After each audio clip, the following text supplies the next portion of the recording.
All right. Are we live? Okay, so first couple of questions I have from our audience are regarding medical stuff, and then after that, I just have some rapid fire questions. So the first one's not really a question, it's just a statement, and I want to get your response to it. It is not a client, but a member of our audience that says, I have MS and years of imagery showing progression of lesions on my brain and spinal column, and Social Security is still running me through a meat grinder. The fact that a lawyer is often required just to get the money I've been paying into since I was 17 is grotesque. I feel like I've been getting kicked over and over while I'm already down. I don't disagree with any of that. Yeah. I'm in business because it is an incredibly complicated, sometimes, and some people would actually say an overly complex system. But I don't disagree with what she's saying. I mean, it's where we've gotten in 50 years. Yeah. It's no less of sometimes unnecessary hoops that you got to jump through. But if you watched any of our podcasts, I've given the keys to the kingdom, and the keys to the kingdom are persistence. Yeah. Like I tell my clients, if Social Security tells me no, I don't hear no. I hear that I just haven't convinced them yet. And that's the right attitude to have. But yeah, I mean, they're going to make you jump through hoops. We've talked about consultative exams before, and I'm a big anti-fan of consultative exams because they're usually purchased to provide ammunition to deny a case. I think that's wrong. I think it's unfair. Social Security really doesn't have any kind of oversight on cases that go on for months and months and months. If you had a bad disability claims examiner at the lower levels who was just sitting on their hands and not doing anything, there's really no recourse because, okay, maybe we'll give it to somebody else to process. What about the person who's just been doing nothing for 8, 9, 10 months? We'll handle that in-house, which means they won't handle it at all. And that person will be there for as long as they want to be there, because that's kind of the way that the whole process works. And I say all this out of experience. When my last few years when I worked for disability, I was a supervisor, and to discipline and in a couple of cases fire a couple of claims examiners who were exactly like that. They had the ability, they had no motivation, and I was like, hey, you got to do this, or I'm going to let you go. And we went through the process, and it was torturous to get through that process. So what happens is most of the supervisors at these lower level cases don't do anything, and then you get to the judges, and the hearing level cases, you would say, okay, well, they're processed, by somebody who's, got a little bit more experience, a little bit more in tune with the law, and that's true. But you don't have any more oversight than you did at the lower levels. Yeah. At the lower levels, there's some supervision, but they don't really care. And at the hearing level, the judges are completely autonomous. They have what they call a chief ALJ, a chief administrative law judge in each office, who has absolutely no authority whatsoever over the other judges in the office. And in fact, there's an office manager who has absolutely no authority over the judges. The judges are completely autonomous. The Social Security Administration has basically told the judges, we want you to adjudicate so many cases a year. And if they don't, well, It's not actually a quota. It's more just we hopefully want you do to. this. We expect you to, and we want you to. But if you don't do it, well, what can we do? You're a judge, and we hired you. Yeah. So yeah, I mean that's I'm up on my soapbox now, but that's the problem that I saw when I was with the agency, and it hasn't. My opinion, my rather sour opinion, hasn't changed one bit. Being on this side, my employees, there's not a day that goes by that one of my employees won't come in the office and like, this case has been Yeah. pending for 8 months. I've called the supervisor and they won't call me back, or they're saying that they're looking into it, and there's not a day that goes by that we don't deal with that kind of problem. And I wish there was a great solution that is on the horizon. I know what the solution is, and that is oversight, and you should be able to cut people loose if they're not going to do their job. But that's never going to happen. I mean, it hasn't, in the 34 years I've been doing it. Yeah. And I don't foresee it. I don't see anything on the horizon that's like, hey, we're going for, more accountability. No, we're not. No, we're not going to see any of that kind of stuff. So anyway, didn't mean to get up on a soapbox on that, Yeah. but I wish I could disagree with what she said. Oh, no, they're doing their best to try to get you a decision. They're looking at your case favorably and fairly. I wish I could say that, but I don't really see that in my day-to-day practice. Yeah, I know we've answered that question 1,000 times in different ways, because one way or another, it's basically, I'm clearly disabled, so why am I not approved, and why is it taking so long?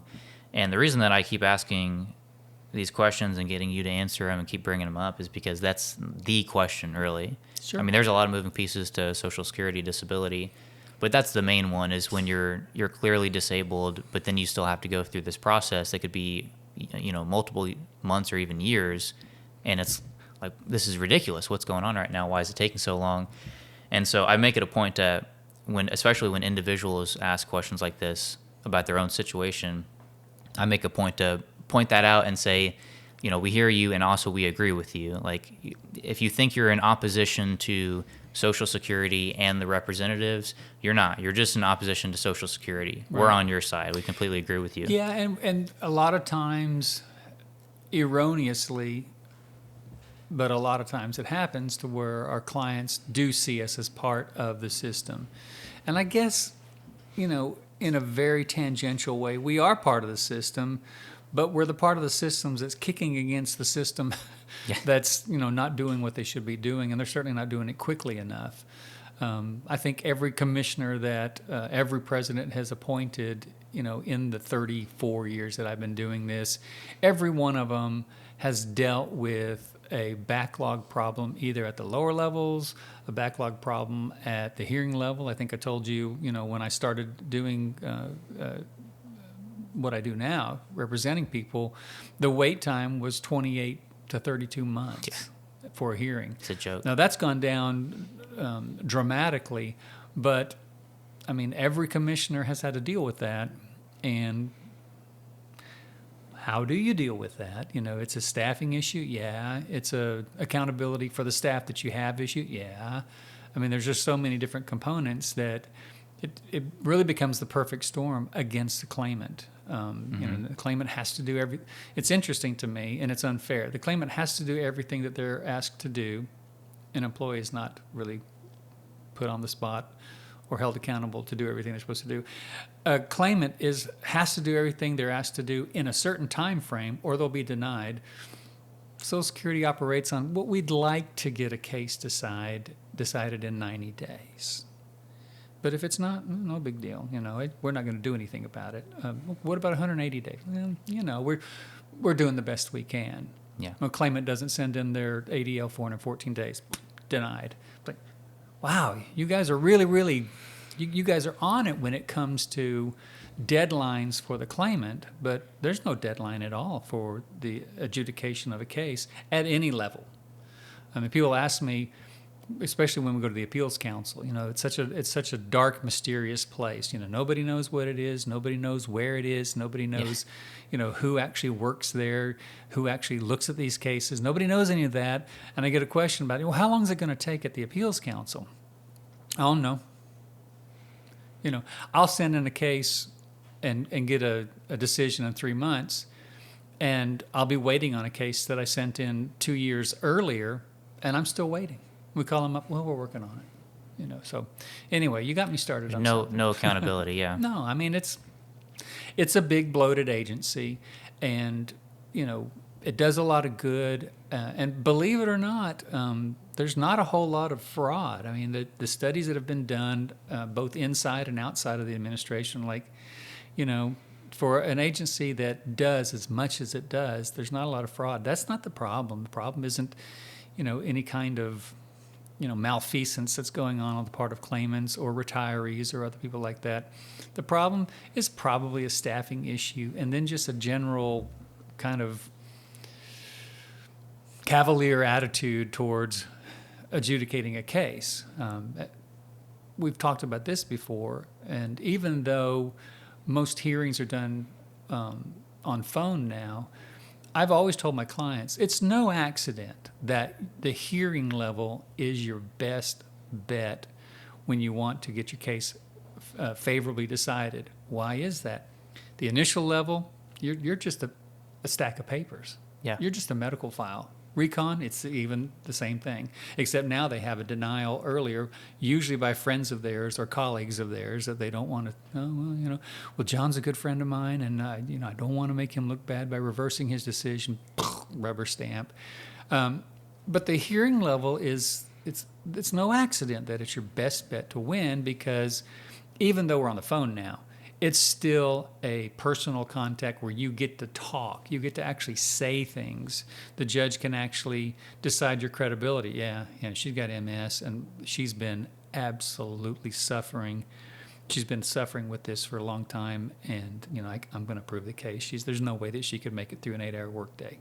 Okay, yeah, and it's, you know, it's the first and only time in the whole process where you personally get to testify. You get to actually say things.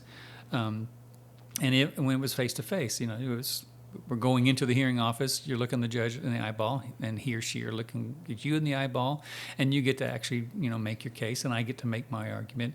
And now it's by phone, which is, you know, statistically just as good. Yeah. You're still doing the same thing. You're just not eyeball to eyeball. You're just speaking via phone.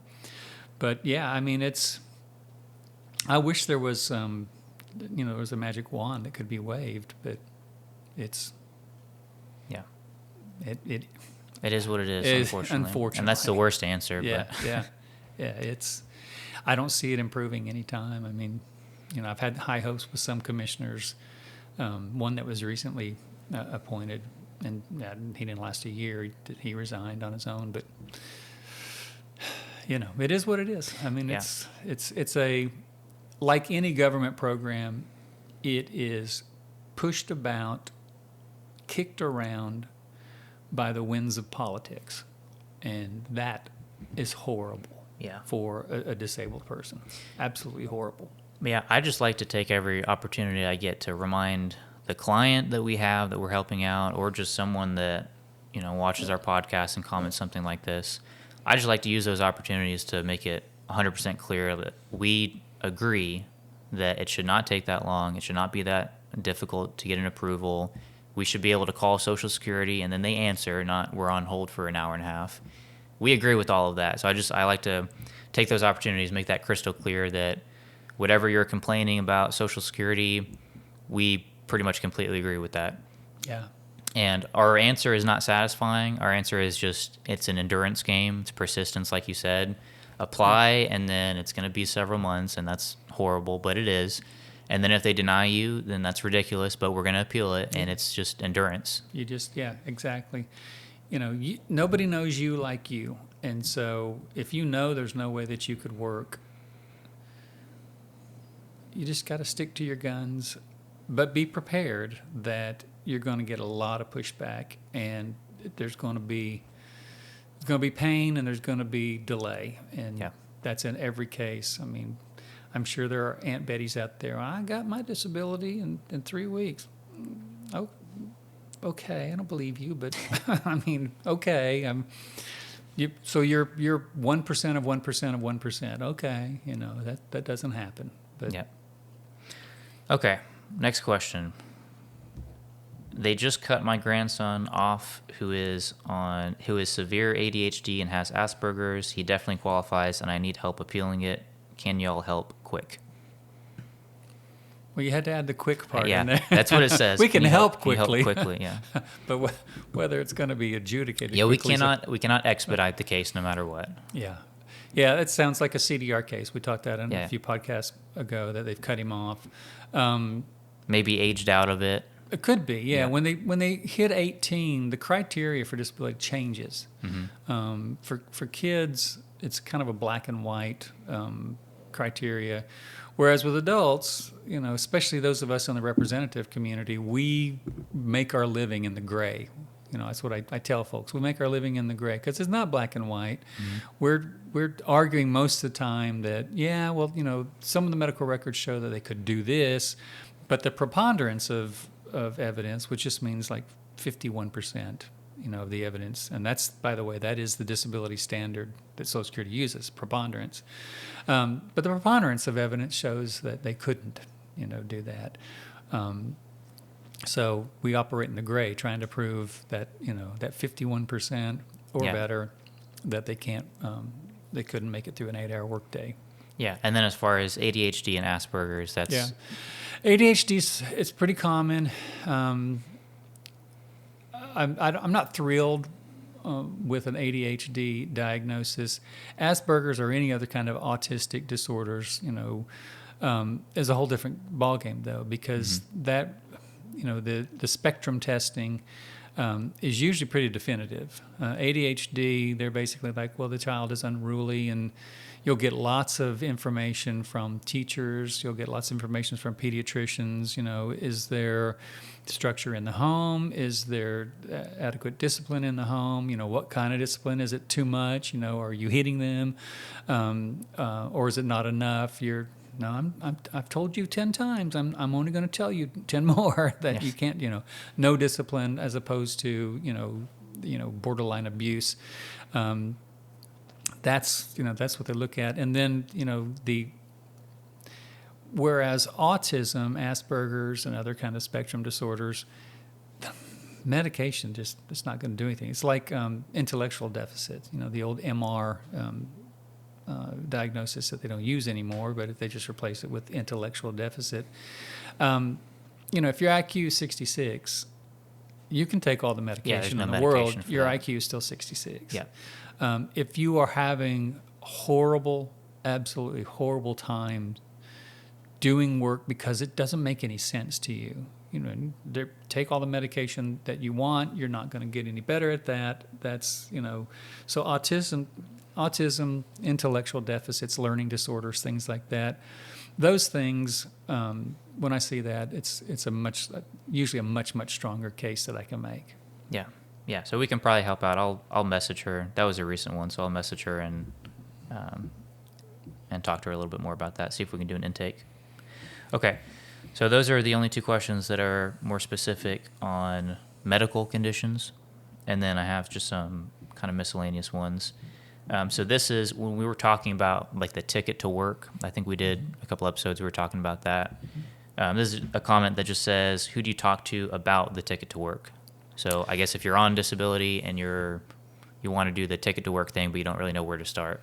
Yeah, you'd want to call your local Social Security office, and they'll get you enrolled in that. It's a great program. One, you're going to be drawing benefits while you're getting certain kinds of, I don't want to say schooling, but certain kinds of help as far as vocational, help to either make you more employable or actually get you a job and support you while you're working. And of course, the end result that Social Security wants, and of course I think any claimant would want, is you're going back to work. You're going to feel better about yourself. Social Security is going to feel better Yeah. because it's not costing anything to the taxpayer. But yeah, it's the local Social Security office is where you want to go for that, and just tell them, I think I might be able to do this. Who do I talk to?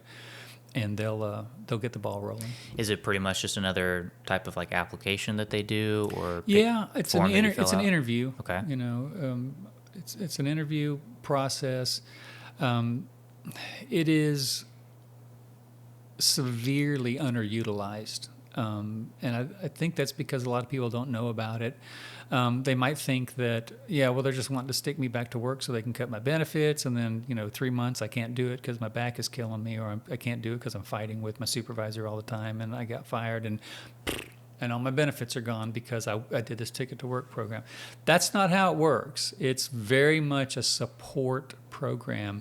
While you're working, you're still receiving benefits, and it's actually very good. It's just not utilized much. That's why a lot of people don't know much about it. But Social Security, the local office is the one who will get it all rolling, because there's guidelines, and then there's checkpoints. It's benchmarks rather. Right. You've met this benchmark, because eventually they do want you to get to the point where you're making enough money, you're working enough to where you don't need Social Security check anymore. And like I said, you'll feel better about yourself working, and Social Security's like, yeah, okay, somebody's not on the roll or on the dole. But yeah, Social Security office is where you want to go with that, and they can help you with who to hook up with. Yeah, and then I was going to ask also, do you know how long do you have to be back to work, sustaining employment full time, before they actually consider you back to work?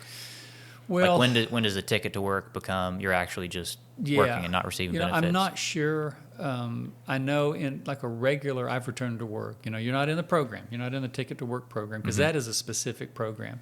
But you've reported earnings, and boom, you've gone over earnings. Does that mean they cut you off immediately? No, they don't. They do an extended period of time, and I believe that is 6 to 9 months. And after that, they're like, yeah, okay, this person's returned to the workforce. And then they would cut them off. So my guess would be, and I can research and we can get back, but like I said, it's underutilized, so I'm not as up on it as I'd like to be. I do know that it's a good program. I do know that it's fairly successful, but again, because it's just not used very much, there's just not a whole lot of information that's readily available. But the Social Security office, they're the ones who you want to talk to get you squared away and get you some information on that. Okay. And then similar question with probably a similar answer. How do you know if one is overpaid by mistake and must pay it back? So if there's an overpayment due, how do you know that? Oh, they'll let you know. You get a letter. It's just a letter? Yeah, the letter must tell you why they believe that you've been overpaid. It must tell you the amount that you've been overpaid, and then they'll usually let you agree to an amount. That has changed just recently, actually, in the last couple of years. They used to do tiny amounts of repayment, and they don't play that game anymore. They want to get bigger chunks back now. But you'll get a letter, and it'll basically say, okay, you were overpaid because you went back to work and you didn't let us know, and therefore there were several months where you were making over the limit and still receiving a check, and those months, for all the money that your check was, you've got to pay that back, and they'll tell you that. You can always appeal it. It's an appealable decision that they make. For my Title 16, my SSI clients, you can usually make a pretty strong argument that I don't have that money. If I did that, and I didn't do it deliberately to deceive. Oh my goodness, I've gone back to work, and I'm not going to tell Social Security, because they'll cut me off.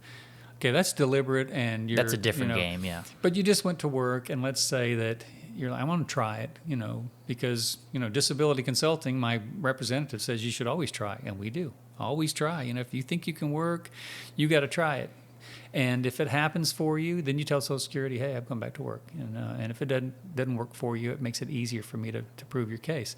But let's say you did that, you tried to work, and it just didn't work out. But you were over for like 3 or 4 months, and they said, "Oh, you were over for 3 or 4 months, and we want that money back."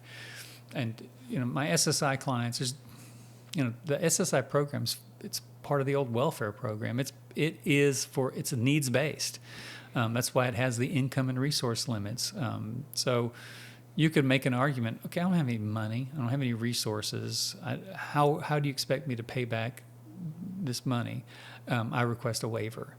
and you'll usually get a waiver. Now, Title II, SSDI, you can request a waiver, but you'd have to make a pretty strong argument as to why, one, it wasn't your fault, and then two, I can't pay it back. And that'll go nowhere if you're still working. Mm-hmm. It'll Social Security will be like, nah, we're not going to grant a waiver. You're still working, and of course they'll never grant a waiver if they determine that you did it deceptively. You deliberately deceived Social Security. I'm just not going to tell them that I went Like back to lying work. on your taxes Yeah, or stuff I mean, like that. if they find that you deliberately, they're not going to waive an overpayment. And of course, the rest of us out here are like, no, they shouldn't waive it. You shouldn't be, Don't commit fraud. Yeah. yeah, don't be practicing to deceive Social Security, because they will catch up with you. Yeah. You know? And so probably most of the time when you get the letter that's a overpayment statement, or whatever the letter is actually called, but letting you know that you have an overpayment, that's probably usually at the same time that you get the letter that they stop your benefits. Do those generally go hand in hand? No, they'll tell you that it stopped, and then the overpayment letter is usually later. Are they still trying to determine how much because they're yeah. computing it. So yeah, they won't come at the same time. They might come within a couple months of each other, but Yeah. they're not going to come at the very same time. Okay, yeah. So, yeah, they'll let you know by letter. And then also to prevent that, easiest thing to do is just if you go back to work, let Social Security know. Absolutely. Yeah. Yeah, I mean, whenever you attest, and everybody has to attest to the claim. So what happens is, in any kind of, whether you're doing it on your own or you're using a representative firm like us, if you make an application online, or if we make the application online for you, you're going to get a notice that I attest that all this is true. Yes, that's my name. Yes, that's my birthday. Yes, that's my Social Security number. Yes, that's my spouse. Yes, they work here. Da, da, da, da. Yes, I have these children. So, of course, you don't have to write all that, but you're just attesting to it, and you're looking for anything that's wrong. And if anything's wrong, you can correct it and you send it back to Social Security. But you have to send it back to Social Security. You have to attest to your claim. And one of the things that you attest to in every single claim, SSI, SSDI, it doesn't matter. I will let Social Security know if I go to work and, basically am no longer, eligible for the program. You attest to that. Yeah. And, whether you realize it or not, you do attest to that, and they will hold you to that. And there's no way that you can get out of that, especially if you practice to deceive. So, yeah. Just let them know. Yeah, makes sense. Okay, next question. I read this and immediately knew that there was a confusion between SSDI and SSI, but I'll read it anyway and let you respond. So this is someone commenting on one of our posts saying, I know people that own houses and have nice cars that became disabled and got Social Security disability. They don't care what you own. They don't care what you own. If you're disabled and can't work and paid into it enough, you get it. Which is true for SSDI. For SSDI, yeah. Yeah. There was a conversation in our comment sections about like owning vehicles, and it's like, no, you're trying to hide the vehicle. No, I'm just allowed to have a vehicle because it's SSDI. And that's like, I don't think we're ever going to be able to fully solve the whole SSDI versus SSI bit, because you apply for both of them at the same time. Sometimes you qualify for both, but the income and the resources only applies to SSI. Yeah, to be as absolutely over the top as I can possibly be, Elon Musk, if he became a quadriplegic, could apply for SSDI, and if he had paid into the system, which he has, it doesn't matter that he owns half the world. They don't care about the 50 houses that he owns and the 50 garages full of 50 cars that he owns. He would still get a check. Yeah. However, if he applied for SSI, no. It wouldn't get out of the office. It wouldn't. They would never even look at him medically. So yeah, SSDI is just part of the FICA tax that you've paid in. Basically, your employer has withheld They've paid 6.5%. You've paid 6.5%. I think it's 6.3. But anyway, they paid that amount, and you've paid that amount, and you're just tapping into it before retirement age. And so, therefore, they don't put an income limit on that kind of eligibility. They don't put a resource limit. You can have as many cars as you want, nice cars. You can have as many properties as you want. It doesn't impact your eligibility if medically you're disabled. Now, income, that could affect the amount that your check is, but there's no requirement that you be below a certain income or below a certain resource limit for SSDI. I think the best example of that would be you have a spouse who is receiving a pension, and you're receiving a pension, and you become disabled. Okay, well, there's a lot of household income in there. Let's say that they're $2,500 a month each, so you got $5,000 a month coming in on her pension and on your pension. Can you apply for SSDI and be allowed? I mean, you got $5,000 coming in income a month. Yeah. And that wouldn't affect your check at all. Yeah, no problem. That's not. It's not a countable income or resource. Could you have several cars? Yeah, she can have several cars. Yeah, you can. Pensions, 401k, VA benefits, all those things. Can you get those and also get SSDI? Yep. Well, does SSDI, is it reduced because of it? Nope. If you were supposed to get $3,000 a month in SSDI and you got a, $3,500 a month VA rating, coming in from disability rating, nope, that doesn't affect it one bit. But SSI, a whole different ballgame, and tiny amounts, the $2,000 income for an individual, the $2,000 income and resource, for an individual. It's a whole different ballgame. Yeah, laughably low what they would allow if you're SSI. Yeah. Well, we're gonna have to probably keep going back to that, probably every episode that we do, because it's just, and we're happy to clear it up. But yeah, SSDI, working and paying into FICA taxes. SSI, you have not paid into FICA taxes enough to qualify for the program. Right. So they look at the income and resources. Okay. I only have one more on here, and I wrote it down as the person asked it. I'm not entirely sure what they're referring to, but they asked, does unclaimed money affect your SSDI benefits?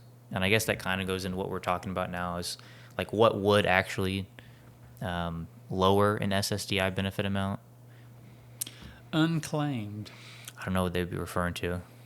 Maybe any kind of like other debts that they owe, stuff like that. Would Social Security take that first, or not going to make a difference? No, I mean there are certain things that Social Security or the Treasury, more accurately, would take.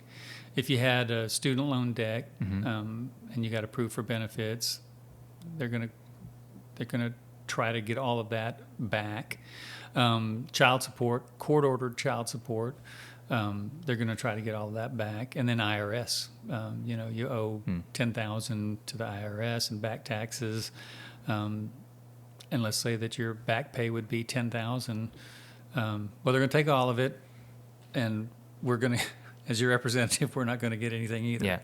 So, but I guess if that's what they're asking, unclaimed, I guess, if that's what they're asking.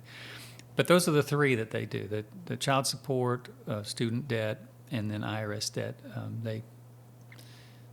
They grab that before your back pay. Yeah, and then workers' comp also has There's an offset. some kind of offset as well. There's an offset. Yeah, because workers' comp is not just. A lot of people think that it's just stuff that the employer pays in, but it's a premium that the employer pays in for an actual insurance program. So the government is backing it, and they're let's say that you file a workers' comp claim and you get a $100,000 judgment. Well, the $100,000 doesn't come out of your employer's pocket. That they they paid into an insurance policy, which is government backed. And so, yeah, that could actually, that will actually impact your monthly amount. Yeah. It'll never actually deny you for SSDI, but it'll just impact the amount. Yeah.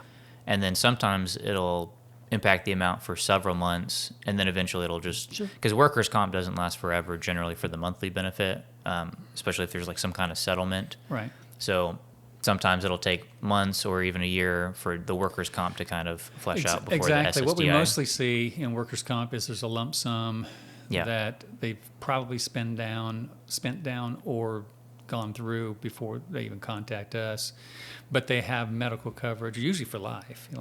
Like they're on the job and they basically ruin their shoulder, so they get like a 25% impairment lump sum, $90,000, $100,000, whatever, and then that shoulder has medical coverage, forever. If you have problems with your shoulder, you go to the doctor. The workers' comp is going to pay for that. That's part of the settlement. Yeah, that's another example of something that will offset SSI eligibility, is if somehow you're only eligible for SSI, but then also you're eligible for workers' comp, and you get a $100,000 settlement, and you've been living on that, like that's immediately disqualifying for Absolutely. SSI. Yeah. It's unearned income, counted dollar for dollar. I think after the first 20, it's dollar for dollar. Yeah, it's cutthroat, but what Social Security wants to see is that you actually use that settlement, that lump sum, to live on, and then if it gets down to pretty much zero, then that's when you would qualify for SSI. That's their whole point. It's kind of like, before you ask, Joe taxpayer to send you a monthly check, you need to go through all of your stuff first. If you had a bank account, you have to spend it down, use that. If you had, again, they exempt the home you live in, they exempt a car regardless of its value. But let's say you had, a neighboring piece of property that's worth, $20,000. They expect you to sell that and use that $20,000 before you come to the taxpayer and say, hey, I need an SSI check. If you had a car or some vehicle that's worth $5,000 beyond the one that you drive every day, they expect you to, you got to sell that and use that before, you're asking, the taxpayer to send you a monthly check. And I don't think that's unreasonable, but that is the program. Yeah, makes sense. Okay. Well, that's all of the questions that I have written down from just various comments on our YouTube videos and Facebook videos and such. Do you have anything else you want to add as a, outro or cherry on top? No. All right. No, I think we're good. Well, then that's a wrap. All right. Easy.